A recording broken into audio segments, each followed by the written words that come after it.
It's so hard to talk when you want to kill yourself. I mean, it's not like it's a mental thing or anything, like it's just physically hard for me to open up my mouth and make words come out. Honey, what are you doing with your bike? I don't care about my bike, I'm trying to kill myself. Well, honey, we spent a lot of money on that bike. We only asked that you take care of it. I'm sorry, I guess I just wasn't. That's right, you weren't thinking. It's a pretty selfish thing to do if you ask me. I'm sorry,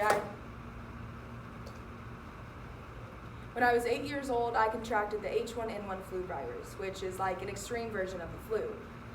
But then I was hospitalized, and I remember getting cards and texts and calls from my friends and family telling me to get well soon and that everything would be okay. When I was 13 years old, I tried to kill myself for the first time and was hospitalized as well. Yet this time, I didn't get calls, texts, or cards. No, this time, I got rumors. I was either dead, pregnant, or locked up somewhere. The common difference between the two is that both were life-threatening, yet one was only treated as so. So to the kids who never got a card, a program by various authors entitled Get Well Soon, because depression and the flu both kill. Hi, I want to kill myself. Fill this out. How long have you wanted to harm yourself? So why am I depressed? That's the $1 million question, baby. The Tootsie Roll answer. Not even one of those stupid owls can answer that one. All I really know is the timing. I don't know, about a year now? Since I realized I don't know what love is. Since I had to fill the empty spaces left by my father, friends that used me, and an ice princess mom who raised me with glass kisses. Sometimes you're traveling the only road you've ever known. And then, out of nowhere, a semi comes and rolls right on over you. The glass doors swing precisely open so that you don't have to think, just stroll. You know, it doesn't have that hospital stink either. It's all very clean, from the cafeteria chairs to the bathroom. It's spotless. You know that feeling when you walk through a doorway and you've forgotten why you're there? That's exactly what it feels like to walk through a psychiatric ward for the first time. Just a little bit surreal. According to the National Institute of Mental Health, 6.3% of Americans of the population suffers from a severe mental illness. Sometimes you don't wake up. But if you happen to, things will never be the same. Well, Craig, you don't seem to be putting yourself in any immediate danger. So we should try and call your parents and pursue. But the hotline said you'd help me. I need your help now. Well, Craig, look, this is a very serious matter, and I think it would be best if we tried to handle this without, okay, maybe I'm not getting this through your brain well enough, but I need help. I'm scared. Okay, I don't know what I'll do when I go back out there. Please, just help me. Sometimes that's not bad. I wonder what Dad said when he found out I tried to put myself 6 feet under and failed. I guess I should have put the gun to my head and worried less about brain damage and more about getting dead, huh? I mean, for Christ's sakes, I couldn't even get that one right. Connor, honey, it's time to get up for school. Connor? Connor, come on! It's time to get up for school! Connor, you gotta get up! Connor, you have to get up! It's time for school! You have to get up! You have to get up! The first cut wasn't the deepest. No, not at all. Just enough to hush the demons shrieking inside my brain. But this time they wouldn't shut up!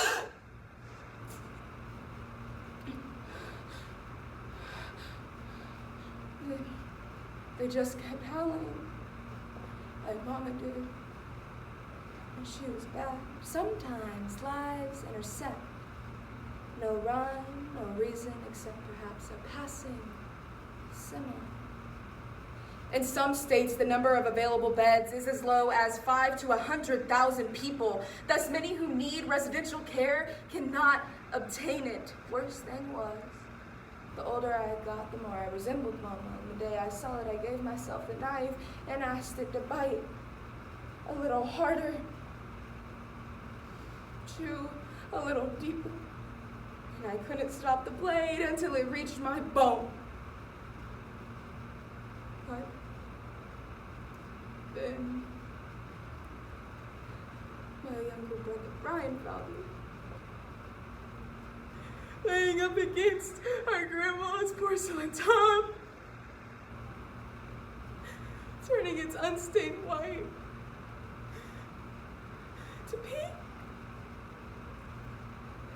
You should have heard his scream. 3 separate highways intersect at a place no reasonable person would ever want to go. Well, then we'll have an evaluation ready for you Thursday, then. Thursday? I can't say that long. My friends will find out, Craig. It's nothing to be ashamed of. At the peak of availability in 1955, there were 340 beds per 100,000 people. I'm Connor. Craig, you smoke? I smoke some things. I mean cigarettes, dumbass. No, but who is that? That's Vanessa. She just got moved in from team. Hey, how long do people usually stay here? Kid like you, money, house, family, school, you'll be here a few days. Hi, I'm Becca. That's Jennifer. She's a sex addict. Please don't take care of her. Hey! I only got one more day left here. Stop! You want to spend it with me? Sadly, Connor nor Jennifer will be my roommate at this 5-star hotel, but my roommate is Muqtada, and he looks exactly like what you would think a man named Muqtada would look like. My mom's coming to visit, wanting an accounting of my stepdad's money, I guess, but no doubt he'll be disappointed because I'm still just crazy Connor and Larry that he sent me on. That's what she said the first time I told her. A bit rough around the edges, but he'd never do such a thing, you little liar. Like an 8-year-old child could make up something so evil she wouldn't even believe me when I pulled my jeans down and the proof was right there. It was right there. But no, all I got was you sat on something.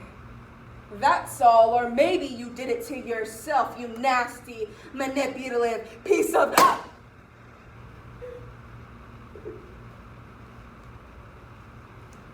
Wish you could turn off the questions, the accusations, turn off all of the sound.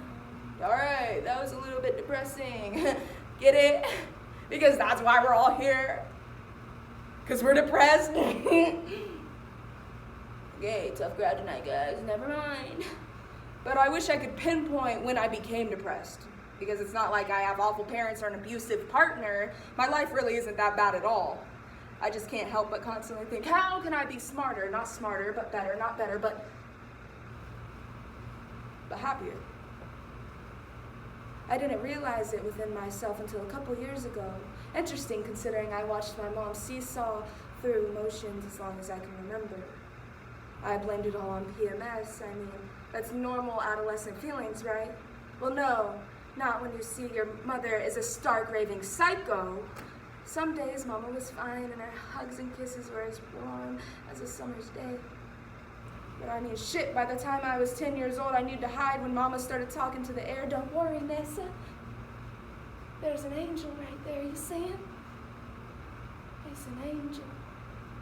But I thought of it less as an angel and more of a demon whenever she started shrieking, "Go away, you bastard! Go away, just shut up! He's pounding his nails into my head! Nessa, help, please!" Mom, to cast away. Yes, she did. Away memory. Or Alright guys, can we keep it moving? We got about 1 minute left on this thing, and I'm getting a little tired of all the gloom. Everyone's leaving today, and I got to go out and climb the rock walls. You know, as afraid as I am of heights, for the first time in my life, I felt completely grounded. And you know, I made it. I did it, and I'm okay. This is bullshit. You know, but then again, my entire life is bullshit. All of it is. My mom, bullshit. Failing, bullshit. Succeeding, bullshit. Being depressed, bullshit. Being happy, that's real. That's what I should have done. Less worried about making it and more worried about what I did. I'm not better. It's not like the weight has necessarily lifted from my head. But you know, it's a big, huge shift. It's just as big as I can imagine. My brain doesn't want to think about it all anymore. All of a sudden it wants to do run, eat, drink, don't throw up, talk in the car, ride the subway, hug your mom, kiss your little sister, ski, sled, I play basketball, jog, run. So now I live real. Craig.